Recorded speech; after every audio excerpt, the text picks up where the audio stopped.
neck knee. Fernandez is all alone. He finds him. Fernandez! After back-to-back wins at Providence Park, the Timbers are back in playoff position, and they still have 9 of their final 10 games at home. This weekend, it's an MLS Cup rematch. Atlanta United comes to Portland in the first meeting between the two teams since last December. The Thorns had a championship rematch of their own and set an NWSL attendance record. We catch up with them. Timbers midfielder Renzo Zambrano is with us in studio. He's our guest on Timbers in 30, which starts right now.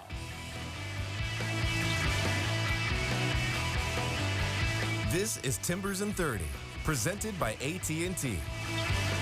Welcome to Timbers in 30. I'm Jake Sivan. 2 games in 5 days were no problem for the Portland Timbers, who scored 3 goals and earned 3 points in both to kick off a 10-game homestand.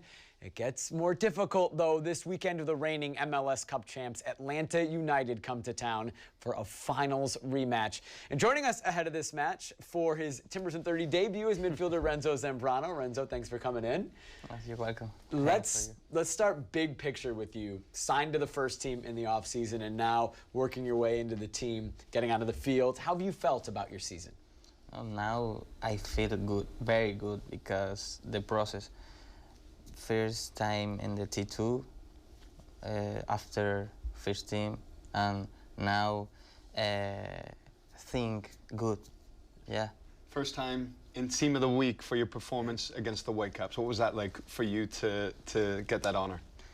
I feel very happy because here is the first time, and the team new. For me is de verdad que muy bueno.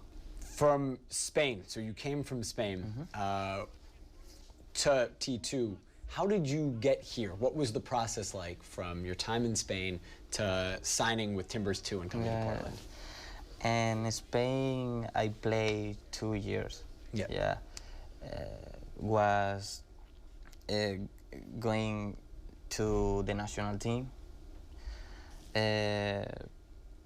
But one injury in my muscle for maybe 5-6 months. My contract in Spain finished. Yeah. Thank you, my God, that I can sing here. Your performances has been recognized from the national team as well. You've been capped for Venezuela. What's that been like for you? I stay here two times. But before in Spain, maybe 4 times. Yeah, I feel I go to national team always I feel very happy because it's my national team. It's my dream. It's very good for all the players and Venezuela. Your coach for the Timbers. Venezuelan, played for the national team, Gio. Gio, he spoke to us when he first saw you play. He said Renzo was a number 10, and he saw you playing a number 10. What's that transition like for you playing a number 10 to a number 6, a number 8, different position down the center of the park? Yes, Gio was the very nice coach. And he intenta hacer entender al jugador. Yeah, he helps the player understand. Yeah, cuál es su rol en el campo y ayuda a eso mucho. What the role of the player is on the pitch, and that helps a lot. Y cada jugador ya sabe qué hacer. So each player knows how to do. Yeah. What to do. Y pues en algunas ocasiones, sometimes number 10, sometimes 8, sometimes number 6. Yeah. Uno intenta hacerlo mejor porque también hay bastante competencia. So yeah, so every time you play a different position, you try to do your best because there is a lot of competition. Sí. Let's start to take a look at Sunday's match against Atlanta United. This is one that has certainly been circled by Timber supporters since the schedule came out. It's an MLS Cup rematch. We'll begin with the Western Conference standings entering the weekend. The Timbers' 3-2 win over Chicago vaulted them over FC Dallas and into 7th place in the West. Just 5 points separate 2nd through 8th in the Western Conference. It's going to be an incredible race going down the stretch. And out east, Atlanta United is in 2nd place, 3 points behind 1st place Philadelphia. The Timbers on facing Atlanta United, a little different than the team they beat in last year's MLS, the team that beat them in last year's MLS Cup, is our Advocare Training Report. It's a team that took a little while to readjust. It's normal, you know, when you change a coach, you bring a different idea. So that's normal. As you said, you know, now they have a few different players, different personnel, with some other guys that already, you know, constants from last year. So they're adapting, they're looking game by game better and better.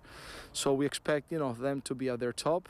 So it's going to be a tough match, but we play at home with our fans, so we're excited about it. So I think it's going to be an excellent game. Listen, I mean, we're competitors, and anytime someone steals something from us in the fashion that they did and winning the cup like that, it's going to be in the back of our minds, but you have to remember the context. It's the regular season. We have to put last year behind us and not get over-emotional before the game because that could lead to rash decisions that'll make that game harder. So I think, you know, we need to understand what it means to the clubs, to us as players, to the coaches, to the fans and the ownership. But at the same time, we need to go out there and treat it like another game in the regular season and get 3 points. Yeah, I mean, there's always that feeling, you know, that we could get that cup against Atlanta. So it's gonna be an interesting game, a hard game, you know. But we have the advantage of being at home, and we're gonna come out like we always do, try to get those 3 points, being smart and get this thing going, you know.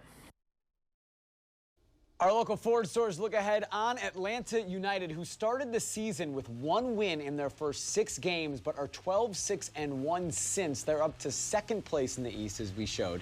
They are 7-2-1 in their last 10 games, all competitions.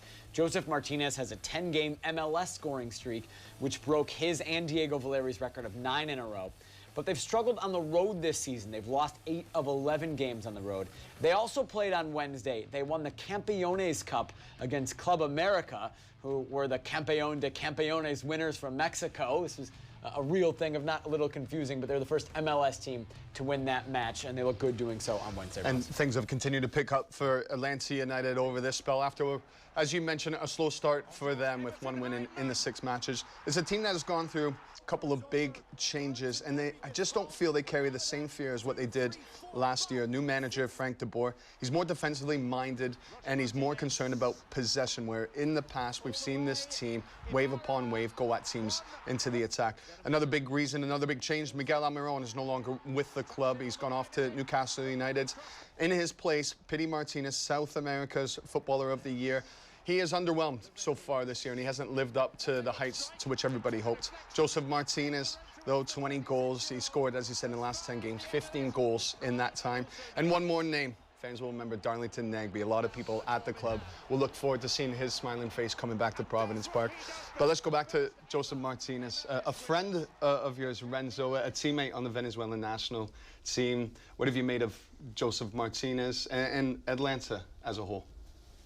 Yeah, we have a good relation because maybe 4 years ago play together, and it's the good person also. We know that it's the hard game, yeah, because the quality of the player of the talent. So we have play with all. Renzo, we so appreciate your time coming on. Your first Timbers in 30, your first English interview. Awesome. Thank you so much for coming on the show and taking the time with us. It's the Timbers and Atlanta United. It's Sunday at 7 p.m. It's an MLS Cup rematch. This time it's at Providence Park. You can watch the match on Fox Sports 1, listen on the radio on 102.9 and 750 The Game. And following the historic reopening of Providence Park this summer, you have a chance to see the Timbers in person. Limited availability remains for select matches, so grab the best tickets, the best seats before they're gone, starting at $23. Tickets can be reserved at timbers.com. Later on in the show, we're going to take you to the Stand Together Open, the annual golf tournament that sees Timbers players hit the links often with varying levels of success. And up next, it's the breakaway. 2 coaches fired in MLS this week. And will a new expansion city be announced soon? That's what reports say. We'll have the details. Did you know you lose all of the 76 soccer contests you don't enter? That's why you should go online and enter the 76 halftime kick sweepstakes for a chance to win 4 tickets to a Portland Timbers game, goal scoring glory, and $760 in gas. Go to timbers.com/76 for full details.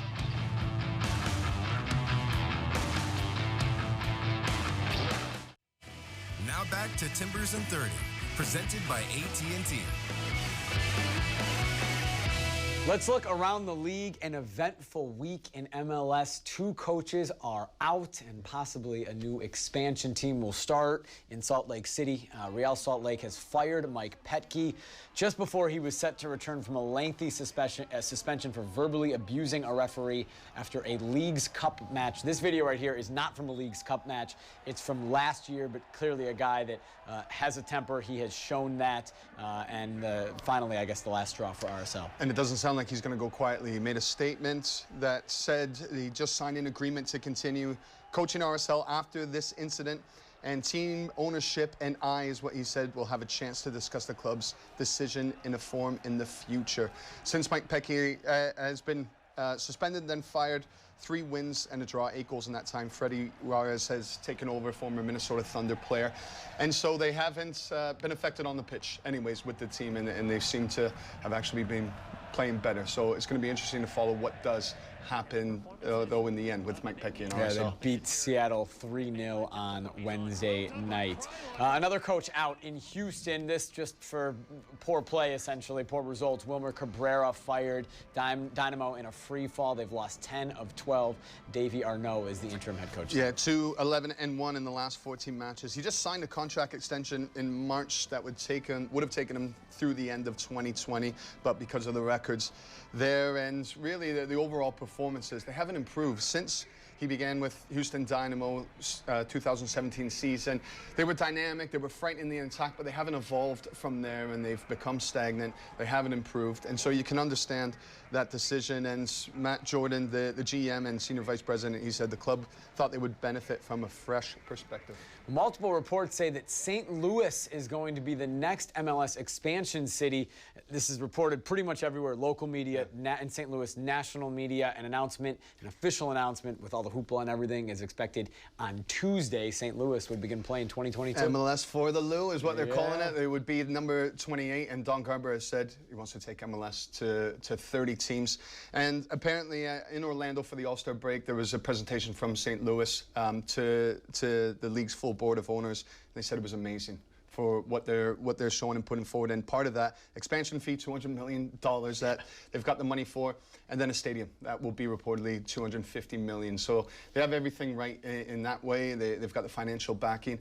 And from everything you hear, it's going to be an exciting market that they will absorb the USL club, St. Louis FC, that's playing in USL right now, their identity. St. Louis is a very important soccer market in the history, like a 100-year history of this game. St. Louis University, a very good soccer school. They put out the likes of Jack Jewsbury, an alum of St. Louis. It's a good soccer market, and theoretically, reports say they'll be coming in officially on Tuesday. It'll be announced. Later on the show, we're going to go over this weekend in MLS action. We'll have MLS picks, Ross versus a Timber supporter. But up next, we check in with the Portland Thorns, who had their own championship game rematch last weekend. They were able to get some revenge. Raise your scarves for Hunger Action Month. Two Towns Cider House and the Portland Thorns are hosting a peanut butter drive at Providence Park on August 25th. Fans attending the Thorns match against the Chicago Red Stars may bring their unopened peanut butter donation at Providence Park to contribute to Two Towns Hunger Action Month.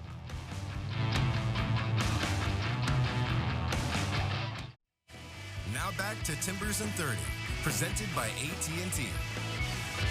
For a third year in a row, the Timbers and Thorns hosted the Stand Together Open, a golf tournament whose proceeds benefit the club's Stand Together platform and will be used for programs that help the community. The event is organized by former Timber and current Director of Business Development, Jack Jewsbury. McElroy. We're here at the Reserve Vineyards and Golf Club for the 3rd annual Stand Together Open. It's an unbelievable event. It's an opportunity for our players, staff, and partners to get together in a fun environment, kind of away from the field. Whoa, it's high. Not what he was looking for, but someone might have a souvenir in their patio. If you look at these ones, these are my Timbers clubs, 16 green and gold. I have my Akron club, my number. We have gold and blue. And my high school with just my name. Whoa! Get on the green. Oh, you made it. He made the green. This event, would not be possible if it wasn't for our partners and also for our players for coming out. It's been a busy schedule for them. So for them to carve out an afternoon makes it truly special for everyone involved.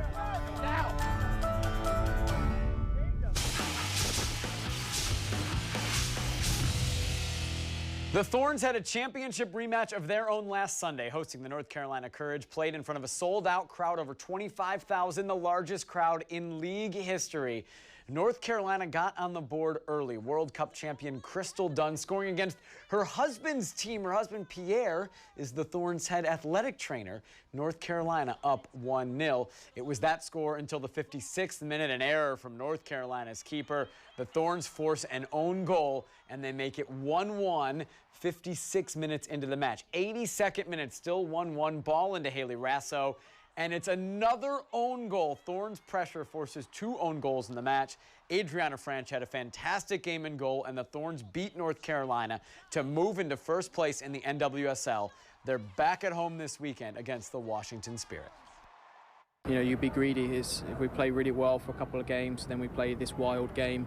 We don't get many points. We get 1 out of the 2 that we dominate, and then with this game that could have gone either way, we get 3. Now you're like, well, what if we did get 3 in one of those others?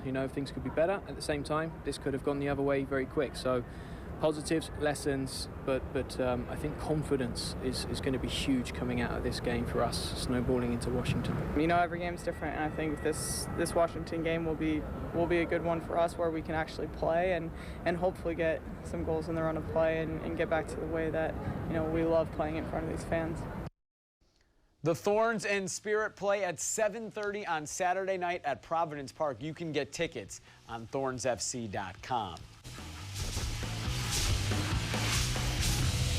T2 was trying to make it a 9-point weekend at Providence Park, all within 24 hours last weekend. In the 3rd minute, T2 corner, Foster Langsdorf chests it down and hits a spectacular volley. A brilliant goal from Langsdorf gives T2 a 1-0 lead. It reminds you of a former MLS Goal of the Year 2011 from basically that same spot at Providence Park from Darlington Nagby. 58th minute, Ryan Sierakowski with a goal of the week level strike of his own from 30 yards out. A fantastic goal makes it 2-0 on 2 great strikes. It's 2-1 T2 in the 73rd minute. Langsdorf in the box. He goes down. He draws a penalty. New Mexico players are upset, but Todd Wharton steps up to the spot. The captain finishes. T2 would get, or New Mexico rather, would get a late goal, but T2 gets the win 3-2. And it's another weekend with all 3 teams playing at home. T2 gets it started tonight in just about 35 minutes. 7:30 start against Oklahoma City. Still time to get to Providence Park and get a ticket. Coming up after the break, MLS picks, Ross versus a Timber supporter when we return. It's the 4th one. It's the 2nd assist on the night for Carlos Vela, his 15th. Now back to Timbers and 30, presented by AT&T. Let's end our show with MLS picks, and let's start by looking back at last week, where for the first time since April 5th, Ross lost. You're looking forward to this. This is a great moment. Richard Allegretto, thank you for taking down Ross. You picked well. Yeah. I've got to give it to Richard. And for me, a couple teams let me down. I've been a little bit shaky, I would say, over the last couple weeks. I've dodged a few bullets up until now. Reality check, I'll get back on track. Your overall percentage of correct guesses is down to 50% exactly, which is still really good. Let's go, come on. You were above that for a while. Anthony Real is your opponent this week. And New England Revolution, we haven't talked an awful lot about them, but since Bruce Arena has taken over, they've only lost one match in 12 games. It's been impressive what they've done. I think you have to keep your eye on FC Dallas. They're 1 point behind the Timbers, behind the playoff line, and so you're starting to look at their results. And then rest of the teams in the conference as well. If we go on to the next page, a lot of teams that you want to focus on. San Jose Earthquakes are 1 point ahead of the Timbers, so you're looking at their results. Sporting Kansas City have struggled this year. 5 losses at home already. It's been a down year for Peter Vermees. Davey Arnault, his first match as the interim manager for Houston Dynamo. LA Galaxy, look for their new signing, Christian Pavon.